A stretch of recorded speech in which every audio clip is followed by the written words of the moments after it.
What meal did you eat last night? Can you think about it in clear detail? The smell, the taste. Did you eat it all? Or did you throw some out? What about your home? Did you get a good sleep last night? No? But how about if your bed wasn't a bed at all? It was cold, wet, dirty, a floor. And how about if your child was living like this? Would you do something about it? Or would you change it? I'm standing out here in the freezing cold today. It's snowing. But you know what? I know I can go back home, turn the kettle on, pop my central heating up and relax. Something I don't think twice about. But for many children, that's really all they can think about. And for many children, those thoughts can never become a reality. Destitution is defined as a lack of basic essentials required to live due to severe poverty. It's rapidly growing, and more families are struggling to feed their children more than ever. As more and more children are living in poverty with lack of access to food, shelter, warmth, light, and sanitation, what kind of childhood is this? What messages are we leaving our next generation? You may be thinking, yes, yeah, it's really sad, but it's not happening in our country. But you're wrong. It's happening on your own doorstep.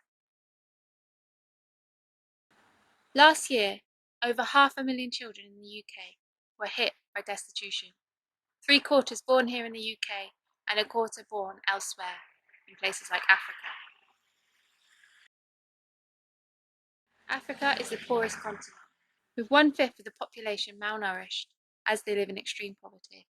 As a result, many children are born with stunted growth and other disabilities and difficulties. Overall, there are 300 million people in Africa living with disabilities. 1 in 11 children die before their 5th birthday. How did they get this way?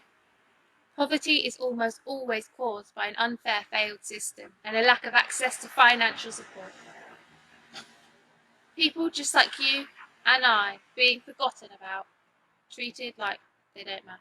Additional to the struggles that these children face, many are suffering with additional needs and disabilities, as well as facing long-term illness.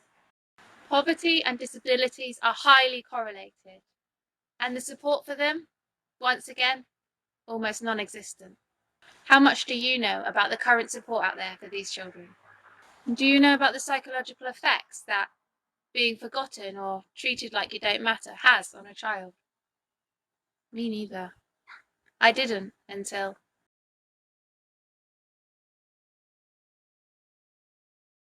I met a girl recently, 7 years old. Her name was Lulu. She was born in Kenya to African parents. Her parents sent her here when she was 4 after fleeing from her war-torn country in Africa to live with her auntie and her 5 cousins, in the hope that she could receive some well-needed treatment. Lulu was one of the lucky ones, it seems. Her aunt, through no fault of her own though, is amongst the millions going without substantial living conditions here in the UK, destitution. Lulu suffers with mobility issues due to her stunted growth, and as a result she needs constant care 24/7. So her auntie looks after her, she cannot work. Her home has no carpet and she sleeps on the floor. She braved a smile when I met her, and she told me all about how she loved her cousins, but she wished that someday soon she could go back to Africa to see her parents. I could see the pain behind her eyes, and she's already suffered so much in her short life. She just wants to feel accepted. She tried to go to school here, but she was just bullied so much that mostly she just sits at home and watches TV now. Hopeless.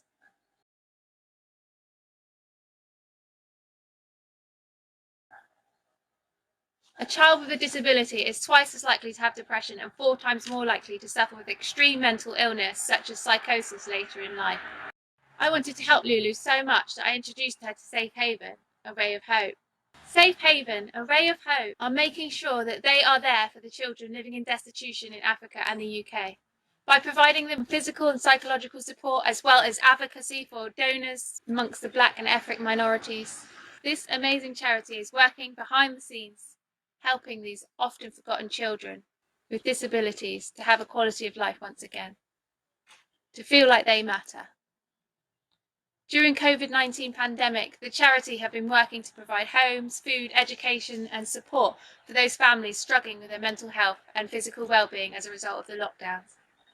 A time where many children have endured increased poverty, abuse, disruption in their lives.